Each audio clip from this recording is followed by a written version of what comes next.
And I think, Elvis being the only child, looking for a sense of brotherhood, which eventually kind of became like a fraternity with their pranks and the fun games and everything. Yeah. But it was a sense of security for him.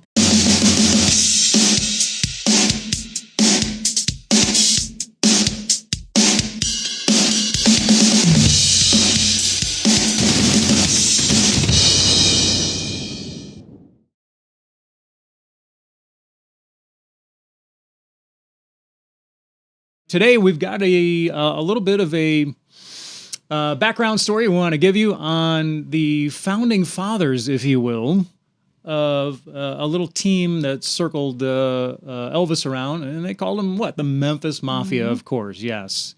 Funny, I don't remember how the Memphis Mafia name even came up.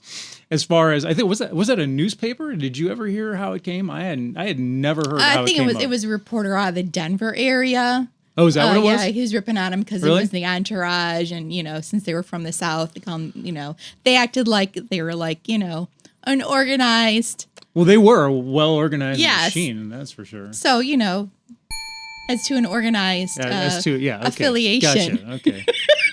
I'm reading between the lines now. I got it, man. Ixnay on the crime Okay. So back to the Memphis Mafia. That's the topic of today's episode. Actually, it's the start of the Memphis Mafia. So what we're discussing the start of the circle. Yeah, start of the circle, how this all kind of formed. Now, a lot of it basically was formed kind of through friendships, a fair amount through school, from Hume's High School at some point or another, where they had met either through just class itself, through school, or whether they had met when Elvis had gone to go play football at the park in Memphis. I forget the name of the park, but anyway, but that's kind of where the core started. I think the other half kind of started, or the other part of it kind of started as well too when Elvis went to the Army. But we already mentioned Lamar Fike, so I guess we can start with him. But he basically. Obviously one of the core members. You see him a lot in a lot of the pictures, and he's in That's the Way It Is in like some of the rehearsal videos and things like that. He, from my understanding, also in addition to being one of Elvis's original close friends, that he eventually branched and got Elvis a few.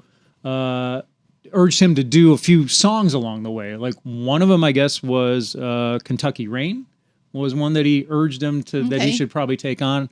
Another one was Indescribably Blue, and another one was It Hurts Me. So Indescribably Blue, great song. Hurts Me, also another great song, and that one also is in the '68 comeback. But he had a little bit of an influence on him. A lot of the times, maybe guys might throw something out as far as, what he should do, but it wasn't too often. But those were a couple notable ones, I guess, then that he had taken care of, or he had tossed to Elvis as some suggestions of what to maybe do, as far as, some song that might be a good fit for him, I guess, if you will.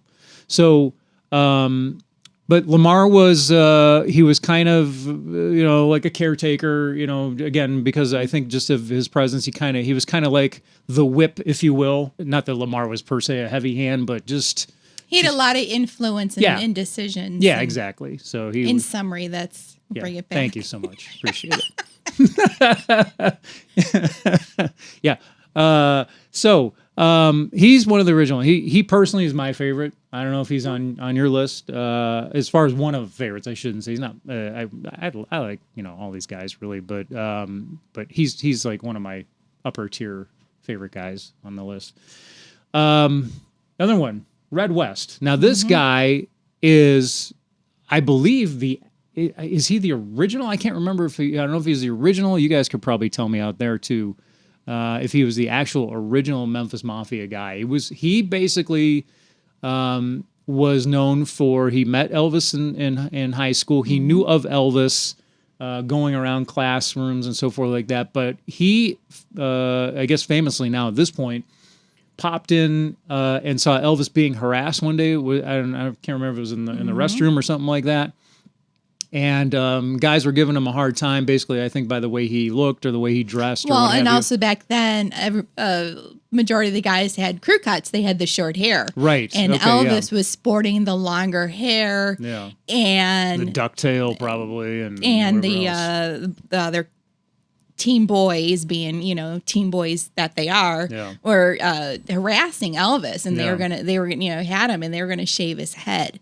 And that's when Red walked in, and he didn't. At this point, he did not know. He just knew Elvis was the strange kid in high school. Yeah. And Red was, by accounts, a football star on the high school team. I want to say he was maybe a tight end, which usually is one of the bigger guys. Obviously, we all know that, or most of us know that Red was a pretty big guy. Mm-hmm. Also, was a stunt man as well too. Did a lot of stunt work, not only for Elvis but in other movies and TVs and so forth. He stopped this.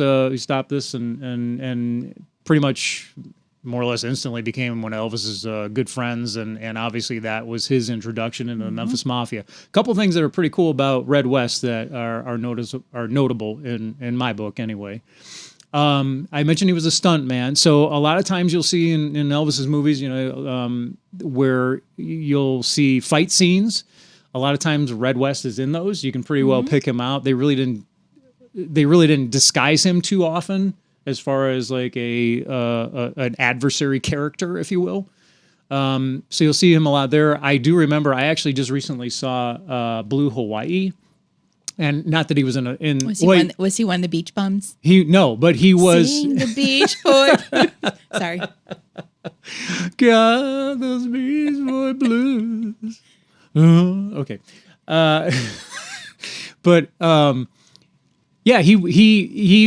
He's in that fight scene there where they're in the restaurant or whatever, and I don't know, supposedly Garvey, the guy who was on vacation with his wife, comes in, and he's all like full blown crazy, like, all excited to be there and so forth. And eventually Elvis ends up getting in a fight with him. Well, Red's in one of the fight scenes with him there. He's also sitting at the table where Garvey and his wife are while they're eating dinner. You can kind of see that behind him. But also a couple other things that he's done too. He again, stunt work in Hollywood and also in television. He was in the movie Roadhouse with Patrick Swayze. Isn't that one of your favorite? That movies? Is one of my favorite movies. Yeah. In fact, I can't every time that. A little trivia about your host here. That movie, I swear to God, every time that movie comes on, it doesn't matter what point it is. It doesn't matter if it's a beginning, middle, end, or whatever. You've known your friends too long when you know their favorite movies. Oh, geez. Since I have known you, that Roadhouse has been like one of your favorite movies. It gets me sucked in every time. I don't know what. I don't know. I don't know what it is. What about It's not a guy thing. I don't think it's a guy thing either. I mean, maybe, but I mean, it just. I don't know what it is about that movie. I get sucked in every time. I don't care. And it's not like I got to rewind it. I'll just, whatever point it rolls in at when I flip the channel, that's good enough for me. I'm good to go. But he's in that movie. He's one of the good guys in the movie, actually, believe it or not. But he's in that movie there. He's in, I think he was in a couple episodes of the A-Team. Movie. The what? The what? The A-Team. You don't remember the A-Team from the 80s? Was that Mr. T and all that? Was that Pity the Fool? Yes, exactly. Can you imagine? Pity the Fool. Can you imagine Elvis saying that? No. Can you imagine that? Can you imagine Elvis? Hey man, hey man, I'll pity the fool. I'll pity the fool. I'll pity the fool. I'm gonna karate chop you, and I'm gonna pity the fool. I'm gonna do my karate. And then Mr. T comes in and goes, move out of the way, fool. I got this. What if Mr. T was part of the Memphis Mafia? Oh my God, can you imagine that? That's a whole nother layer to this. He'd be whole nother episode. He'd be he would probably take Lamar's spot as like the whip or the the leader, because he'd probably be walking around, with. That he would be really, really good security. Oh, totally. Because, in the early years when it was, when the girls were, following and rushing the stage and screaming for Elvis, the young men, they didn't like it. Yeah. So they would, try to rush the stage, and they wanted to beat up Elvis because, again, this goes back to one of the other topics I talked about. Elvis was getting the chicks, and these guys were upset. Yeah. So can you imagine Mr. T on stage? Where you going, fool? A pity fool who comes after my boy. Yeah. And then, Colonel Tom, you get him. So we just Totally created see this that. whole Backstory that probably would never have existed, but here it is. Yeah. And one of my favorite movies that he's in, and he's got a very small bit part. You're still talking Red West here, is The Rainmaker, young lawyer that basically takes up a case for Claire Danes' character, basically going against a large insurance company, if I remember correctly. I read the book and actually saw the movie. Yes, I actually did read a book once. And please tell the viewers, what year was that, Todd? I read that book. It was probably about almost maybe 15, 20, probably about 20 years ago almost. Really? Yeah, it's been a while. Have you read since? Not a whole lot. Not a whole lot. But It shows. But he has it does show. That's so true. He does, but he does have a small bit part in there. He plays basically an alcoholic husband of one of the women who's getting ripped off by one of these insurance companies. Really, really good character that he plays in there. So, and I never knew this for years that he was in this movie. So there you go. Moving on. So now that I've taken like 20 minutes on Red West. But no, I mean and then his Sonny, his cousin, yeah, Sonny, yes. Sonny West, was his cousin as well too. That's one I am not 100% sure on how I remember how he got into the mix. I don't know if Red just got him in because Elvis needed somebody. I do remember.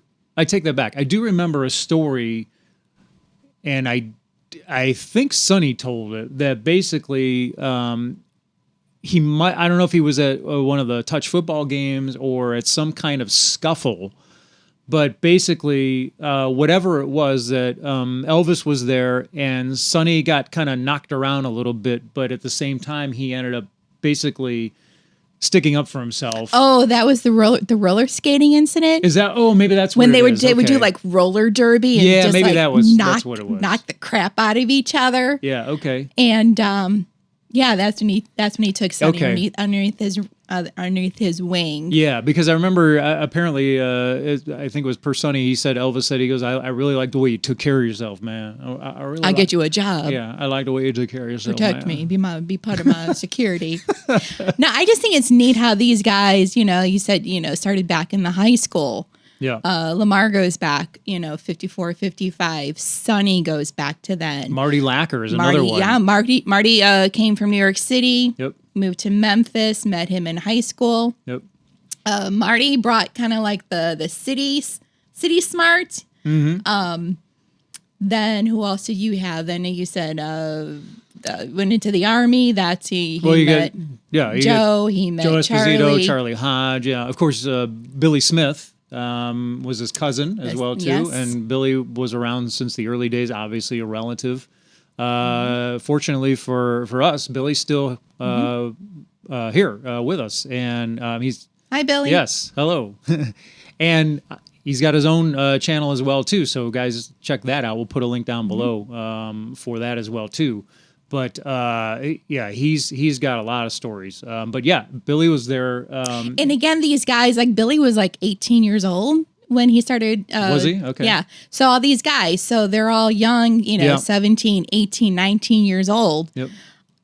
And Elvis is taking them into, his circle, his entourage. Yeah. And I think, Elvis being the only child, looking for a sense of brotherhood, which eventually kind of became like a fraternity with their pranks and the fun games and everything. Yeah. But it was a sense of security for him. And knowing these guys for so long, George Klein.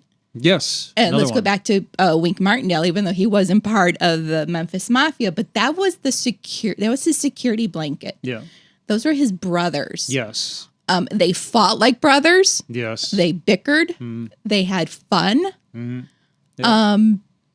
I just think it's awesome that he had all these people around him that not only he trusted but he loved, and they loved each other as brothers and everything. But they're all local guys, man. That's just so cool to have that. They were just kids from Memphis. Yeah, just kids from Memphis that grew up and just kind of stayed all that time together and just got to experience the world, man. Like with Elvis, and between all of what Elvis went through, they were just all right there with him, more or less, all throughout the They all grew up together. Yeah, exactly. They all went from late teen, early 20s, up until 1977. Yep. So they had 20 some years more. I think Jerry Schilling said he knew Elvis the longest, like 23 years. I think so. Yeah, Jerry Schilling's another part of the one of the original core. Basically, Jerry was picked up as an extra man to play in one of the touch football games at the park there in Memphis. I don't remember the name of the park. I'm sure you guys could probably. It'll come to you at 3 a.m. Probably will, but. but Jerry was part of that, and Elvis just kind of pretty much he was younger, I forget. Yeah, Jerry was younger, and then Jerry lost his parents at a young age and was living with his grandparents. So again, Elvis brought him on board, brought him into his circle, and that gave Jerry a sense of family. Yeah, he definitely. I know they were. And Jerry grew up and became the man who he is. Yeah. From Elvis giving him the jobs, giving him the projects to do. Yeah. Yeah. So Jerry. And Jerry's another one that's fortunately still with us as well too. Jerry. Hello, Jerry. Hope you're watching. Yeah. So, but yeah, it's just pretty cool that I know a lot of times how newspapers and TV and all that like to sensationalize it and just kind of blow that whole Memphis Mafia thing, like exaggerate the whole thing of how crazy it was and how silly it was. But I mean, okay, we're a little biased, I guess, because we're fans, but at the same time, I mean, I think that's pretty cool. I mean, you have this whole group and this core of guys that grew up with you, spent basically your entire career with you, and Elvis trusted them. Yeah, exactly. Yeah, it was so. And they trusted Elvis. Yeah, they did too. They all were just this giant tight bond together that had put them through. Another guy we didn't mention yet as well too, a gentleman by the name of Alan Fortas. Now, Alan. Is one. I mean, I've heard of him for a long time. I mean, I think he's one of the. It seems like he's probably one of the lesser known ones, maybe because Alan started with him also in the early days with Elvis, and then he. I can't remember if they were in high school where they met as well too. He might have been one of the high school ones. I don't remember, but I do remember. But he basically was like a caretaker as they went from event to event. He kind of was the operations person, if you will, where he made sure things ran smoothly. He was one of the top people with that. I think him and Joe Esposito, which had done that initially, and then eventually when Alan Fortas left, I think Joe Esposito basically took that over as his main responsibility. But Alan had anytime there was an appearance or there was a movie or going to a recording studio or if he was, going from place to place, Alan was the one who took care of everything. He stayed with Elvis until right after the 68 comeback special. He's actually in the 68 comeback special. I can't remember if he is in the round, if he's one of the gentlemen in the round, or if he was on the stage. I want to say, I think he was on the stage, on the, sitting lower on the stage on that thing there. But anyway, but Alan left because he just the whole thing, the touring and the schedules and all that really started to get to him, and it was really tough for him to handle that a lot anymore. And unfortunately, Alan didn't. He didn't live very long overall. I think he was 56 maybe when he had passed, unfortunately. But he was also another core part of the Memphis Mafia group of guys there. So anyway, but yeah, those are just a little bit of a background, I think, on just, the whole core and how the Memphis Mafia thing got started, just a little bit of our thoughts with it. I just love that they had this whole thing going. I love that guys like at one point or another had places at Graceland. Like Billy Smith lived in the back of Graceland with his family. In fact, his family moved with the Presleys from Mississippi up to Tennessee, and basically they all were in that whole move together. So that's how long back Billy goes, from my understanding. And again, I'm not the source, so you can certainly go check out Billy's channel for that. But that's my understanding. And then Charlie Hodge was the only guy, I think if I remember right, that he was the only guy who had a place to stay no matter where it was, whether it was California, Graceland, wherever. Charlie Hodge was like the guy who always had a place to stay with Elvis. Because he's Charlie. He's Charlie, man. He's Charlie. Charlie's, yeah. Charlie, yeah, you got a good little thing for going for Charlie. Yeah. fun little note is she used to be a Charlie for when we used to do the Elvis shows and stuff like that. So yeah, she was. I totally get it. The scarves, the handing guitars, water, everything. Yeah. But a very oh, he's there for you, guy. bud. Yeah, exactly. Because I couldn't handle it myself. And I'm shorter than you. And you are. So it all worked out perfect. It all worked out good. Exactly. But yeah, and then Jerry, at some point or another, I think he lived in Graceland as well too. So yeah, just this whole cool camaraderie. I think it was just pretty neat how they all stuck together. So I was just thinking about this. So they're called the Memphis Mafia. Yeah. And it stuck in my head. The E-Team.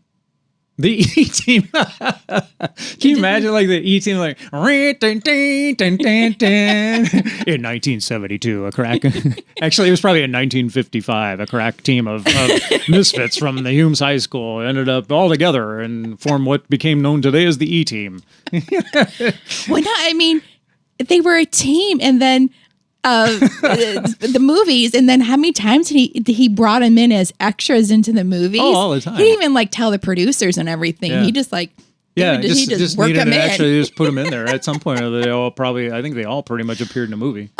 Protection. They also provided protection to Elvis. Yep. Security. For sure. Even though Elvis was his own security at.